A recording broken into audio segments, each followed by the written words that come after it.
আকাশবাণী খবর পড়ছি শুভব্রত মুখোপাধ্যায়। বিশেষ খবর। মহারাষ্ট্রে বিজেপি নেতৃত্বাধীন মহাজুতি জোট এবং ঝাড়খণ্ডে ঝাড়খণ্ড মুক্তি মোর্চা জেএমএম নেতৃত্বাধীন ইন্ডি জোট বিধানসভা নির্বাচনে জয়লাভ করেছে। নেতা নির্বাচনের লক্ষ্যে রাঁচিতে আজ ইন্ডি জোটের বিধায়করা বৈঠকে বসছেন।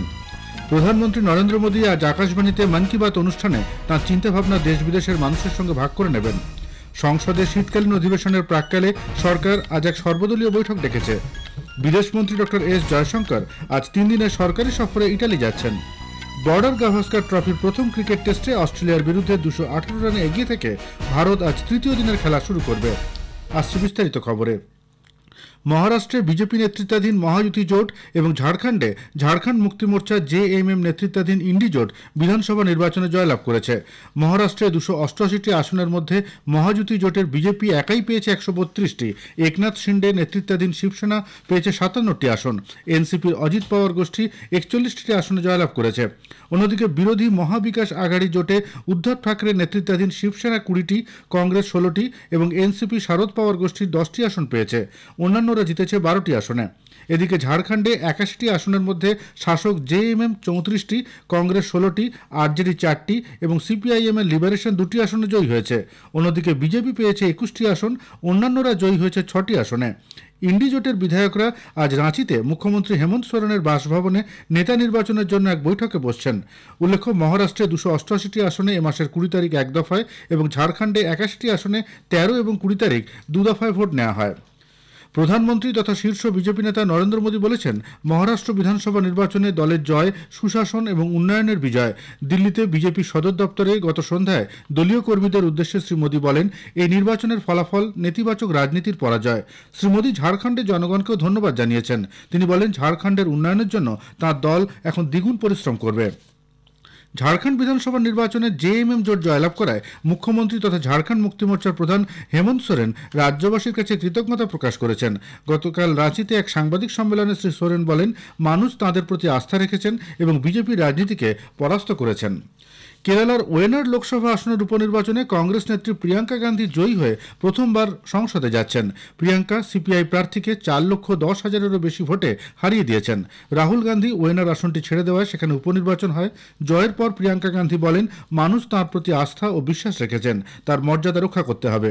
মহারাষ্ট্রের নান্দের লোকসভা আসনের উপনির্বাচনে কংগ্রেস প্রার্থী CR বসন্ত রাও বিজয়ী হয়েছেন। বিজেপি প্রার্থী ডক্টর SM হামবার্তকে 1,457 ভোটে তিনি হারিয়ে দিয়েছেন। অসম বিধানসভার 5টি আসনের উপনির্বাচনে বিজেপি 3টি, ইউপিপি লিবারেল 1টি এবং অসম গণপরিষদ 1টি আসনে জয়ী হয়েছে। বিহারে 4টি আসনের উপনির্বাচনে বিজেপি 2টি, হিন্দুস্তানি আওয়ামী মোর্চা 1টি এবং জেডিইউ 1টি আসনে জয়ী হয়েছে। ছত্তিশগড়ে 1টি আসনে বিজেপি, গুজরাটের 1টি আসনে বিজেপি, কর্ণাটকে 3টি আসনে কংগ্রেস, কেরালা 2টি আসনের মধ্যে 1টিতে কংগ্রেস এবং 1টিতে সিপিআইএম জয়ী হয়েছে। মধ্যপ্রদেশের 1টি আসনে কংগ্রেস এবং 1টি আসনে বিজেপি জিতেছে। মেঘালয়ের 1টি আসন এনপিপি পেয়েছে।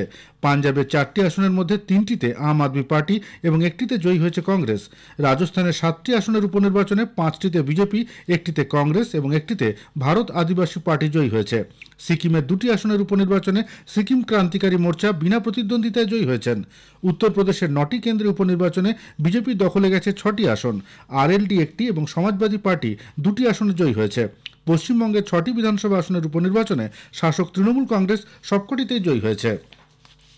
প্রধানমন্ত্রী নরেন্দ্র মোদী আজ আকাশবাণীতে মন কি বাত অনুষ্ঠানে তাঁর চিন্তাভাবনা দেশ বিদেশের মানুষের সঙ্গে ভাগ করে নেবেন। এটি হবে এই অনুষ্ঠানের 116তম পর্ব। বেলা 11টা থেকে আকাশবাণী ও দূরদর্শনের সমস্ত চ্যানেলে শোনা যাবে প্রধানমন্ত্রীর মন কি বাত। এআইআর নিউজ ও ডিডি নিউজ এবং তথ্য ও সম্প্রচার মন্ত্রকের ইউটিউব চ্যানেল, এআইআর ওয়েবসাইট ও নিউজ অন এআইআর মোবাইল অ্যাপেও সরাসরি শুনতে পাবেন এই অনুষ্ঠান। প্রধানমন্ত্রী আজ নতুন দিল্লিতে ওড়িশা পর্ব 2024-এ অংশগ্রহণ করবেন। এই উপলক্ষে আয়োজিত সভায় তিনি বক্তব্য রাখবেন। ওড়িশা পর্ব হল নতুন দিল্লির ওড়িয়া সমাজ আয়োজিত একটি ফ্ল্যাগশিপ ইভেন্ট। এর মাধ্যমে ওড়িশার সাংস্কৃতিক ঐতিহ্য সংরক্ষণে উদ্যোগ নেওয়া হয়। প্রধানমন্ত্রী নরেন্দ্র মোদী আগামীকাল নতুন দিল্লিতে বিশ্ব সমবায় সম্মেলনের উদ্বোধন করবেন। 2025 সালকে রাষ্ট্রসংঘের পক্ষ থেকে আন্তর্জাতিক সমবায় বর্ষ হিসেবে ঘোষণা করা হয়েছে। এই উপলক্ষে ওই দিন একটি স্মারক ডাকটিকিট প্রকাশ করা হবে।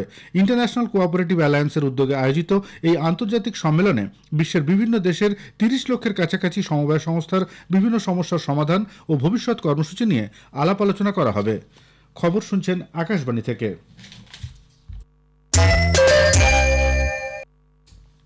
সংসদের শীতকালীন অধিবেশনের প্রাক্কালে সরকার আজ এক সর্বদলীয় বৈঠকের আয়োজন করেছে।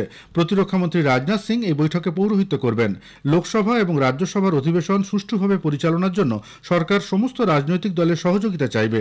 আগামীকাল থেকে সংসদের শীতকালীন অধিবেশন শুরু হবে, চলবে 20শে ডিসেম্বর পর্যন্ত। তবে 26শে নভেম্বর সংবিধান দিবসের দিন সংসদের অধিবেশন বসবে না। কেন্দ্রীয় ক্রীড়া এবং যুব দপ্তরের মন্ত্রী মনসুখ মান্ডভিয়া আগামী 26শে নভেম্বর সংবিধান দিবস উপলক্ষে নতুন দিল্লিতে একটি পদযাত্রার নেতৃত্ব দেবেন। এবারের সংবিধান দিবসের মূল ভাবনা মেরা সংবিধান মেরা স্বাভিমান। 1949 সালের ওই দিনটিতে ভারতের সংবিধান গৃহীত হয়। কেন্দ্রীয় গ্রামোন্নয়ন মন্ত্রী শিবরাজ সিং চৌহান আগামীকাল নতুন দিল্লিতে তৃতীয় নই চেতনা পেহেল বদলাও কি শীর্ষক এক অভিযানের সূচনা করবেন। লিঙ্গভিত্তিক হিংসা প্রতিরোধে তৃণমূল স্তরের এই জাতীয় অভিযান 23শে ডিসেম্বর পর্যন্ত চলবে। কেন্দ্রীয় নারী ও শিশু কল্যাণ মন্ত্রী অন্নপূর্ণা দেবী এই উদ্বোধনী অনুষ্ঠানে উপস্থিত থাকবেন। বিদেশমন্ত্রী ডক্টর এস জয়শঙ্কর আজ 3 দিনের সরকারি সফরে ইটালি যাচ্ছেন। G7 গোষ্ঠীভুক্ত দেশগুলির বিদেশমন্ত্রীদের বৈঠকের অঙ্গ হিসেবে এক আউটরিচ অধিবেশনে যোগ দিতে শ্রী জয়শঙ্কর ইটালির ফিউগিতে যাবেন। এই বৈঠকে ভারত অতিথি দেশ হিসেবে যোগ দিচ্ছে। বৈঠকের ফাঁকে বিভিন্ন দেশের বিদেশমন্ত্রীদের সঙ্গে তাঁর দ্বিপাক্ষিক বৈঠক হওয়ার কথা রয়েছে। সফর চলাকালীন তিনি রোমে 10ম ভূমধ্যসাগরীয় আলোচনা চক্রে যোগ দেবেন।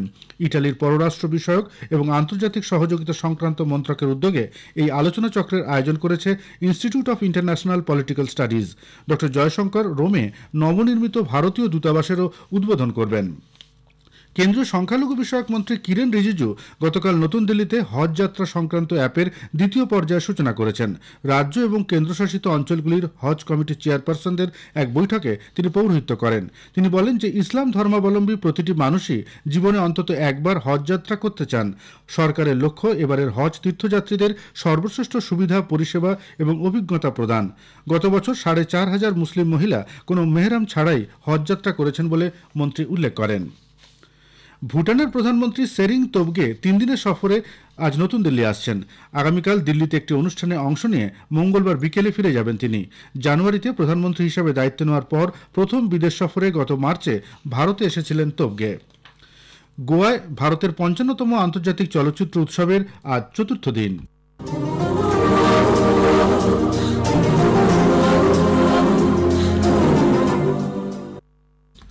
গত সন্ধ্যায় ব্যর্থতার শক্তি শীর্ষক এক বক্তৃতায় প্রখ্যাত অভিনেতা অনুপম খের তাঁর অভিজ্ঞতা দর্শকদের সঙ্গে ভাগ করে নেন। বিপদের দিনে তাঁর অনুপ্রেরণার উৎস নিয়ে তিনি একটি মাস্টার ক্লাসে বক্তব্য রাখছিলেন। This is the best award that my father could give me. So this whole thing about कि actor born होते हैं, ये सब बकवास बिल्कुल भी नहीं।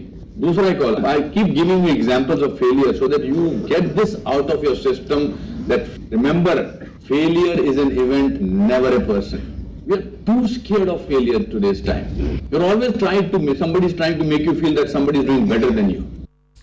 এর আগে বিখ্যাত সিনেমাটোগ্রাফার জন সিল তার একটি মাস্টার ক্লাসে বলেন, সিনেমাটোগ্রাফির কোনো নির্দিষ্ট সূত্র নেই।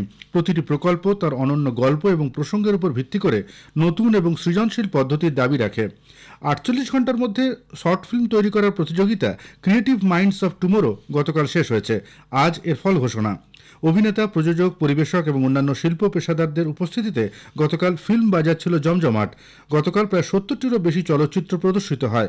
মিউজিক্যাল ইফিয়েস্তার মাধ্যমে শেষ হয় দিনের অনুষ্ঠান।